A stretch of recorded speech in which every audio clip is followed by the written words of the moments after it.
राधे राधे जी। कैसे हैं आप सभी लोग? आप सभी लोग स्वस्थ होंगे, कुशल मंगल होंगे।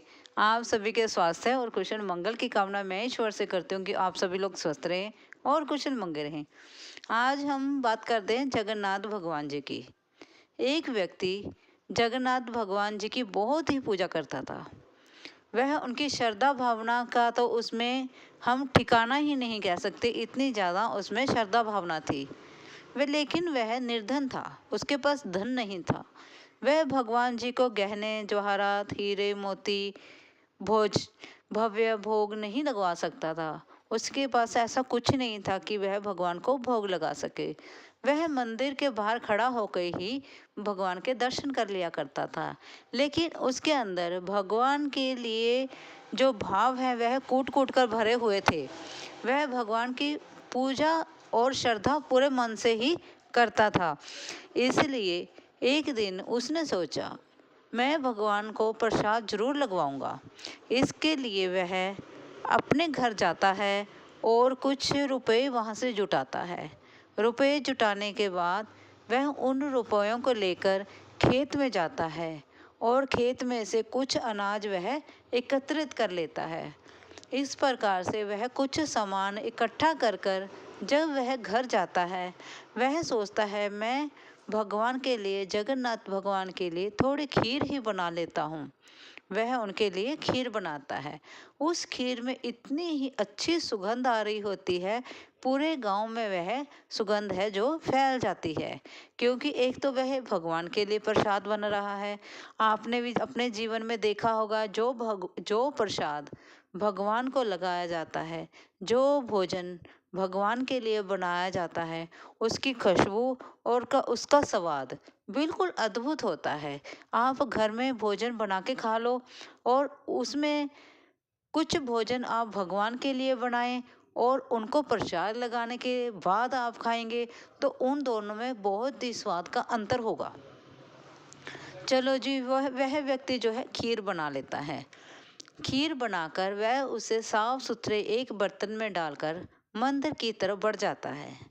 जब वह मंदिर जा रहा होता है, तब रास्ते में उसे एक बहुत ही कमज़ोर वृद्ध व्यक्ति मिलता है, जो कि उसे कहता है, बेटा कुछ खाने के लिए दे दो, मैं काफ़ी दिनों से भूखा हूँ। और वह देखने में भूखा और बहुत कमज़ोर भी लग रहा था। वह व्यक्ति जो है वह सोच में पड़ जाता है कि यह भोजन तो मैंने भगवान के लिए बनाया है, क्या मैं इसको दूं या ना दूं? यह तो ईश्वर के लिए है। वह सोचता है। फिर सोचने के बाद वह यही निर्णय कर लेता है कि कण कण में ईश्वर का वास होता है, जन जन में ईश्वर होते हैं, हर इंसान में ईश्वर समाये हुए हैं। क्यों ना मैं इसमें से थोड़ी सी खीर इसे खिला दूं, क्योंकि इसने काफ़ी दिनों से भोजन नहीं किया है और इसकी दशा भी अच्छी नहीं है। वह क्या करता है, उस खीर में से आधा हिस्सा जो है उस व्यक्ति को खिला देता है।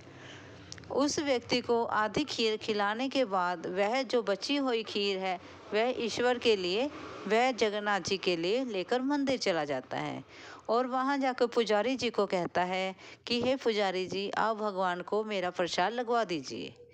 जो पुजारी जी हैं वह खीर रखकर दरवाज़ा बंद कर देते हैं और खीर को अंदर रख देते हैं। कितना अद्भुत चमत्कार होता है। जब पुजारी जी दरवाज़ा खोलते हैं, वह क्या देखते हैं, ज़रा आप सोचो और फिर मुझे कमेंट करो कि क्या देखा होगा। उन्होंने देखा कि दरवाज़ा खोलने के बाद जो जगन्नाथ भगवान जी हैं, उनका होंठ और उनका मुख जो है खीर से लथपथ है। तो वह देखते हैं कि इस व्यक्ति द्वारा बनाई हुई खीर जो भगवान जी ने प्रसाद रूप में ग्रहण कर ली, और वह जो भोग है, जो वह प्रसाद है, भगवान जी ने स्वयं ही स्वीकार कर लिया है। इस चीज़ का रोला पूरे गांव में चला जाता है। पूरे गांव में यह बात जो है फैल जाती है कि इस निर्धन व्यक्ति की जो प्रसाद है, खीर है, वह भगवान ने स्वयं खा ली। सभी लोग उसके पास एकत्रित होकर चले जाते हैं। कहते हैं कि आपने ऐसा खीर में क्या डाला था, ऐसा आपने क्या किया है कि भगवान ने आपका प्रसाद खाने के लिए स्वयं आना पड़ा। उस व्यक्ति ने ऐसे कहा, जवाब दिया कि मैंने तो उन्हें सिर्फ भोजन ही दिया था, एकमात्र साधारण सी खीर ही बना के दी है। वह तो भगवान की कृपा है जो उन्होंने मेरा प्रसाद ग्रहण किया। इसी प्रकार से भगवान ने सपन में आकर उस व्यक्ति से कहा कि मैंने तुम्हारा प्रसाद जो हो उसी समय से स्वीकार कर लिया था जब तुमने उस निर्धन व्यक्ति को, उस वृद्ध व्यक्ति को, भूखे को भोजन खिलाया था। क्योंकि मैं हर कण कण में वास करता हूँ। वह कोई वृद्ध व्यक्ति आम व्यक्ति नहीं था, वह मैं ही था जो तुम्हारी परीक्षा लेने के लिए आया था। इस कहानी से भी हमें यही शिक्षा मिलती है कि कण कण में ईश्वर बसते हैं और जन जन में भगवान बसते हैं। हमें किसी न किसी की मदद जरूर करनी चाहिए। जब हम किसी दूसरे की मदद करते हैं तभी भगवान हमसे प्रसन्न होते हैं।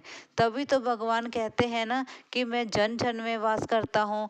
आप हर जन की मदद करें, जिसको मदद की ज़रूरत है उसकी मदद करें, क्योंकि भगवान को आपके हीरे मोती जवाहरात नहीं चाहिए।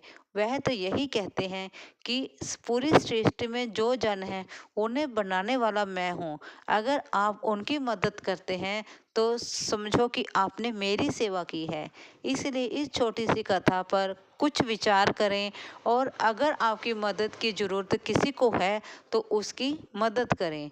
बस मैं तो सिर्फ यही कहना चाहती हूँ कि आपके आसपास में अगर किसी को आपकी मदद की ज़रूरत है, आपकी ज़रूरत है, अगर किसी को पैसे की ज़रूरत है, 5-10 रुपए, कुछ रुपए उन्हें दे दें ताकि उनका थोड़ा खाने की व्यवस्था हो जाए। अगर आप पैसे नहीं दे सकते हैं तो कोई बात नहीं है, आप जिस तरीके से उसकी मदद करना चाहते हैं या कर सकते हैं तो उसकी मदद ज़रूर करें। बस मैं यही कहना चाहती हूँ। अगर आपको मेरी वीडियो अच्छी लगी हो प्लीज़ लाइक और सब्सक्राइब ज़रूर करें। धन्यवाद जी।